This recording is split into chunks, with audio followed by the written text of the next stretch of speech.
আসসালামু আলাইকুম, আপনাদের সবাইকে স্বাগত জানাচ্ছি এখনকার আলোচনায়। আপনাদের সঙ্গে আছি আমি সিরাজুল ইসলাম।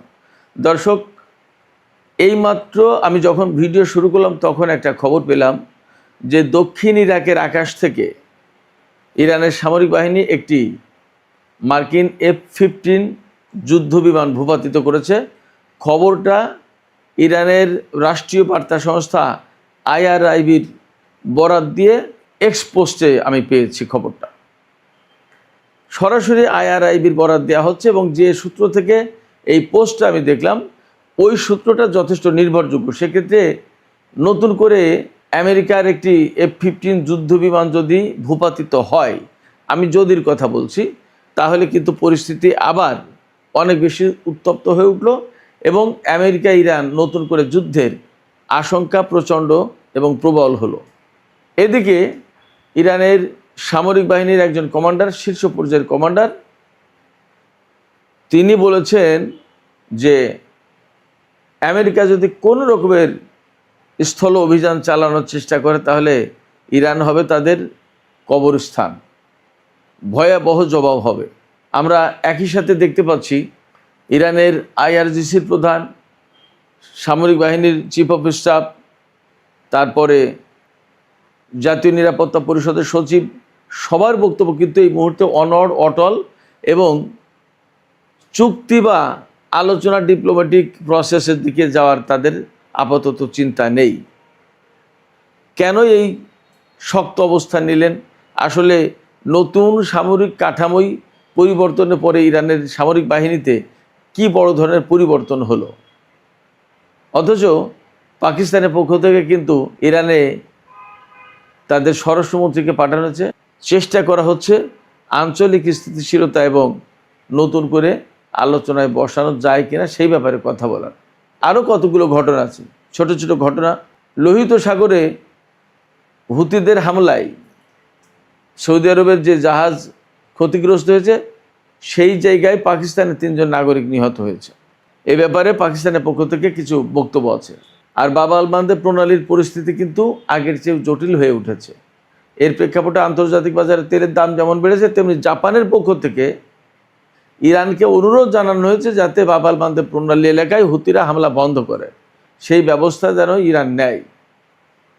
সুপ্রিয় দর্শক, এই বিষয়গুলো নিয়ে এখনকার ভিডিওতে আমি বিস্তারিত আলোচনা করার চেষ্টা করব।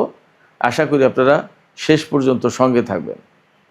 আর ভিডিও যদি ভালো লাগে তাহলে লাইক, কমেন্ট, শেয়ার করবেন এবং চ্যানেলটি সাবস্ক্রাইব করে সাথেই থাকবেন। দর্শক, চলুন আমরা বিস্তারিত আলোচনা করি। প্রথম আলোচনা যেটা করতে চেয়েছি সেটি হচ্ছে যে এই মাত্র কিছুক্ষণ আগে খবর পেলাম, এখনও মেইন স্ট্রিম গণমাধ্যমে যাচাই করার সুযোগ হয়নি। আমি আবারও বলছি, Islamic Republic of Iran broadcasting, যেটা ইরানের রাষ্ট্রীয় বার্তা সংস্থা IRIB, তার বরাত দিয়ে একটা বিশ্বস্ত সূত্র থেকে এক্সে পোস্ট দেওয়া হয়েছে, ব্রেকিং নিউজ বলে, যে দক্ষিণ ইরাকের আকাশ থেকে ইরানের সামরিক বাহিনী একটি F-15 যুদ্ধ বিমান ভূপাতিত করেছে। এই খবরে দাবি করা হয়েছে যে শোল্ডার লঞ্চ মিসাইল থেকে, অর্থাৎ কাঁধে রেখে যে মিসাইল ছোড়া হয়, সেই মিসাইলের সাহায্যে এই বিমানটি ভূপাতিত করেছে। একই খবরে বলা হচ্ছে যে সম্প্রতি ইরান চীন থেকে যে কাঁধে রেখে নিক্ষেপযোগ্য ক্ষেপণাস্ত্র প্রতিরক্ষা ব্যবস্থা আমদানি করেছে, সেই ক্ষেপণাস্ত্র ব্যবহার করে আজকের এই বিমান ভূপাতিত করা হয়েছে। এখানে অবশ্যই কথা বলতে হবে, এই বিমান যদি অ্যাকচুয়ালি ভূপাতিত হয়ে থাকে তাহলে কিন্তু আমেরিকা এবং ইরানের মধ্যে নতুন করে বড় রকমের সংঘাতের একটা আশঙ্কা বা পরিস্থিতি তৈরি হলো। খবরে বলা হচ্ছে এই বিমানটি ভূপাতিত হয়েছে একেবারে বসরার কাছাকাছি। বসরা কিন্তু ইরাকের একেবারে দক্ষিণ অঞ্চলে, যেখান থেকে ইরানের সীমান্ত কাছাকাছি। এখন প্রশ্ন আসতে পারে যে ইরান কেন মার্কিন বিমান ভূপাতিত করতে গেল? জবাব হতে পারে এরকম যে যুদ্ধ তো চলছে, যুদ্ধ তো বন্ধ হয়ে যায়নি। আমেরিকা হঠাৎ করে ইরানের উপর আক্রমণ করে বসে। ইদানিং ইরানও প্রিএমটিভ হামলা করেছে জর্দানে মার্কিন বিমান ঘাঁটিতে, এবং হয়তো আজকের এই হামলাও বা আজকের এই যুদ্ধ বিমান ভূপাতিতের ঘটনা হয়তো একই রকমের। ইরানের পক্ষ থেকে কিন্তু হুঁশিয়ারি উচ্চারণ করা হয়েছে যে আমেরিকা যদি কোনো ধরনের স্থল অভিযান চালানোর পরিকল্পনা করে ইরানের বিরুদ্ধে, তাহলে তাদেরকে একেবারে চূড়ান্ত জবাব দেওয়া হবে এবং মার্কিন সেনাদের কবরস্থানে পরিণত হবে ইরান। কেন এই হুমকি হঠাৎ করে? তাহলে কি নতুন যে সামরিক কাঠামো পরিবর্তন করা হলো, কমান্ডিংয়ের কাঠামো সর্বোচ্চ নেতা পরিবর্তন করলেন, এই পরিবর্তনের কারণে কি ইরানের সামরিক বাহিনী আইআরজিসি তারা সবাই নড়ে চড়ে বসেছে? এবং আজকেই ঘোষণা দেওয়া হচ্ছে যে ইরান এই পরিমাণে ক্ষেপণাস্ত্র এবং ড্রোন উৎপাদন করে, যা ব্যবহার করেছে তার চেয়ে অলরেডি পার হয়ে গেছে নতুন করে উৎপাদন করা ড্রোন এবং ক্ষেপণাস্ত্রের পরিমাণ। এবং একজন সামরিক কমান্ডার বলেছেন যে ইরান যদি কয়েক বছর ধরে যুদ্ধ করে তাহলেও তাদের হাতে জমানো ক্ষেপণাস্ত্র এবং ড্রোন শেষ হবে না। তাহলে আসলে আমেরিকার ভরসার জায়গা কি? আমেরিকা কি ইরানের সাথে যুদ্ধ করে হরমুজ প্রণালী এবং চলমান সংকট সমাধান করতে পারবে, নাকি মার্কিন প্রেসিডেন্ট ডোনাল্ড ট্রাম্প তার গল্ফ ক্লাবের কাছে নাকি ক্ষেপণাস্ত্র প্রতিরক্ষা ব্যবস্থা মোতায়েন করেছে? এইরকমভাবে সারা আমেরিকায় ক্ষেপণাস্ত্র প্রতিরক্ষা মোতায়েন করতে হবে কোনটা? এদিকে হরমুজ প্রণালী এলাকায় কিন্তু কঠিন পরিস্থিতি বিরাজ করছে। ওমান উপকূলে একটি জাহাজে আমেরিকা হামলা চালিয়েছিল, সেই জাহাজের তেল ছড়িয়ে পড়েছে ওমান উপকূল থেকে হরমুজ প্রণালী পেরিয়ে সেই তেল ইরানের উপকূলের দিকে চলে গেছে, এবং ইরানের কেশম দ্বীপের যে সমস্ত ছোট ছোট জলপ্রবাহ রয়েছে সেই সব জায়গায় ছড়িয়ে পড়েছে। খুব খুব মারাত্মক অবস্থা এবং পরিবেশ বিপর্যয়ের একটা বড় আশঙ্কা দেখা দিয়েছে। এদিকে বাব আল মানদেব প্রণালী এলাকায় হুতিদের হামলায় সৌদি আরবের একটি জাহাজ ক্ষতিগ্রস্ত হয়েছে এবং পাকিস্তানের 3 জন নাগরিক নিহত হয়েছে। এই ঘটনায় পাকিস্তান ইরানের সাথে আলোচনা করছে এবং পাকিস্তানের পররাষ্ট্রমন্ত্রী ইসাক দার এই ঘটনার নিন্দা জানিয়েছেন। তিনি একটু হুমকির সুরেই বলেছেন যে সৌদি আরবের সাথে যেহেতু তাদের অ্যালায়েন্স রয়েছে, 15 জাতির জোটে যুক্ত তারা, সেক্ষেত্রে লোহিত সাগরের নিরাপত্তা বা ওই এলাকায় এই ধরনের ঘটনা যাতে রোধ করা যায়, প্রয়োজনে তার কার্যকর ব্যবস্থা নেবে তারা। পরিস্থিতির দেখে আসলে মনেই হচ্ছে যে মধ্যপ্রাচ্যের অবস্থা অনেক জটিল। কিন্তু দুঃখজনক হচ্ছে যে সৌদি আরবের সাথে ইয়েমেনের যে সংকট, এই সংকটটা মীমাংসার জন্য তুরস্ক, পাকিস্তান এইরকম কোনো দেশ উদ্যোগ নিল না। সবাই এর নিন্দা জানাচ্ছে, 15 জাতির জোটে যুক্ত হচ্ছে, কিন্তু ইয়েমেন এবং সৌদি আরবের মধ্যকার যে সংকট, এই সংকট সমাধানের কোনো ব্যবস্থা কেউ করছে না, উদ্যোগ নিচ্ছে না। আমি আগেই বলেছি, হরমুজ প্রণালী এবং বাব আল মানদেব প্রণালীর এই ঘটনায় তেলের দাম কিন্তু বেড়ে গেছে। আমি দুপুরের ভিডিওতে বলেছিলাম $88, এখন সেই তেলের দাম $89 পার হয়ে গেছে প্রতি ব্যারেল ব্রেন্ট ক্রুড অয়েলের দাম। আর ওয়েস্ট টেক্সাস ইন্টারমিডিয়েটের দামও বেড়েছে, সেটাও $84 কাছাকাছি মনে হয়। বাব আল মানদেব প্রণালীর পরিস্থিতি যথেষ্ট জটিল হয়ে পড়েছে। হরমুজ প্রণালী তো এতদিন আটকে আছেই, বাব আল মানদেব প্রণালী নতুন করে আটকে যাওয়ার কারণে এশিয়ার অনেক দেশ এখন সৌদি আরবের কাছ থেকে আর তেল নিতে পারছে না। এর প্রেক্ষাপটে জাপানের প্রধানমন্ত্রী ইরানের প্রতি আহ্বান জানিয়েছে, ইরানকে অনুরোধ জানিয়েছে যাতে ইরান ইয়েমেনের হুতিদেরকে বলে যে বাব আল মানদেব প্রণালী এলাকায় যাতে জাহাজগুলো ছেড়ে দেয়।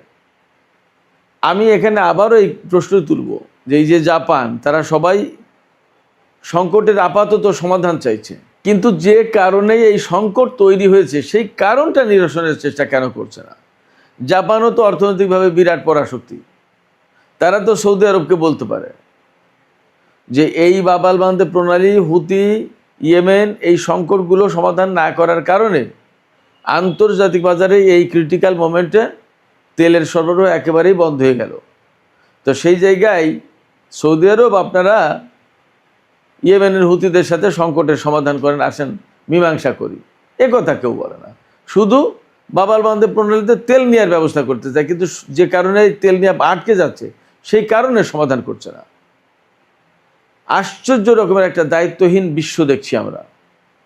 এত বড় একটা যুদ্ধ চলছে হরমুজ প্রণালীতে ইরানের সাথে আমেরিকা আর ইসরায়েলের, এই যুদ্ধ বন্ধের জন্য বিশ্বের কেউ উদ্যোগ নিল না এবং কেউ নিন্দা করলো না এবং কেউ থামালো না যে এই যুদ্ধ করা যাবে না, একটা অন্যায় যুদ্ধ হচ্ছে। বাব-আল মানদেব প্রণালীতে যে সমস্ত ঘটনা ঘটছে সৌদি আরবের সাথে ইয়েমেনের, এরও কোনো সমাধানে কেউ উদ্যোগ নিচ্ছে না। সৌদি আরব তো ইয়েমেনের উপর 12 বছর ধরে নিষেধাজ্ঞা দিয়ে রেখেছে, অবরোধ আরোপ করে রেখেছে।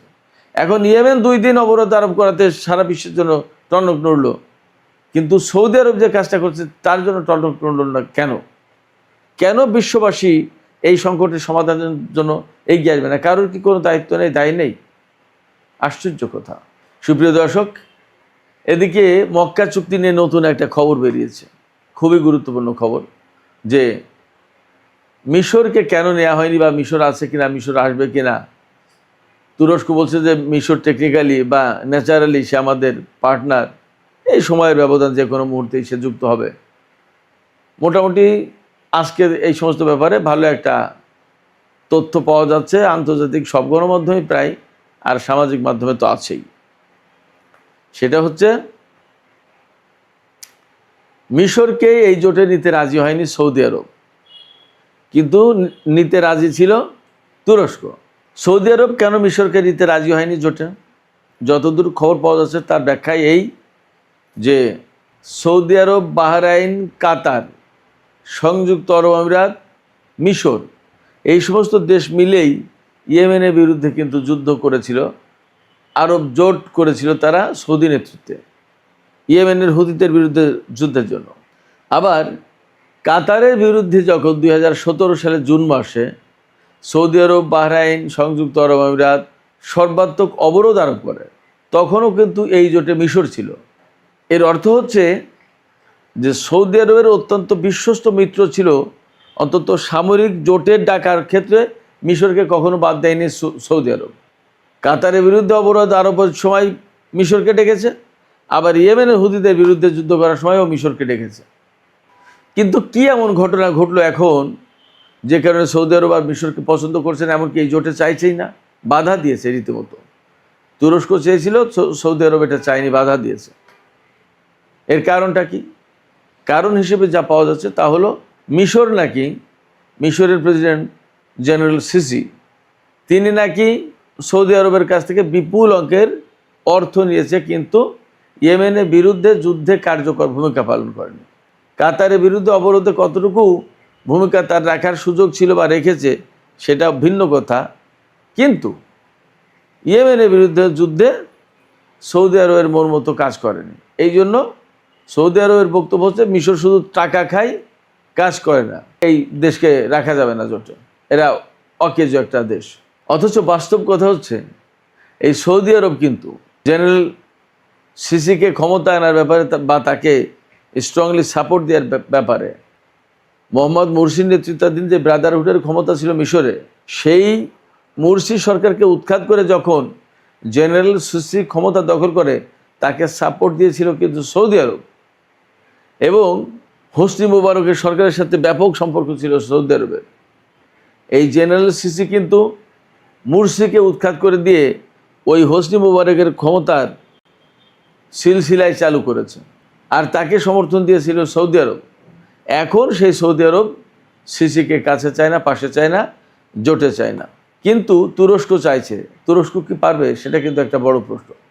যদি না পারে তাহলে মিশরকে কেন্দ্র করে কি এই জোটের ভিতরে আবার টানাপোড়েন সৃষ্টি হবে কিনা? একথা নিশ্চিত, এই জোটের সবচেয়ে বেশি পয়সা করে অর্থ দেবে সৌদি আরব, তাতে কোনো সন্দেহ নেই।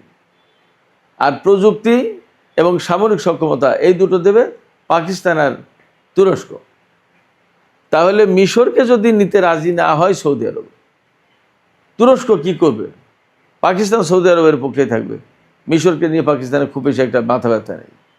তুরস্ক যতই বলুক যে আমরা এই অঞ্চলের বাইরে অনেক দূর যেতে চাই, বহু দেশকে এর সদস্য করতে চাই, হয়তো নেটো জোটের আদলে আর একটা বড় জোট করতে চাই, ঠিক আছে, আঞ্চলিক স্থিতিশীলতা ফেরাতে চাই, তাও ঠিক আছে।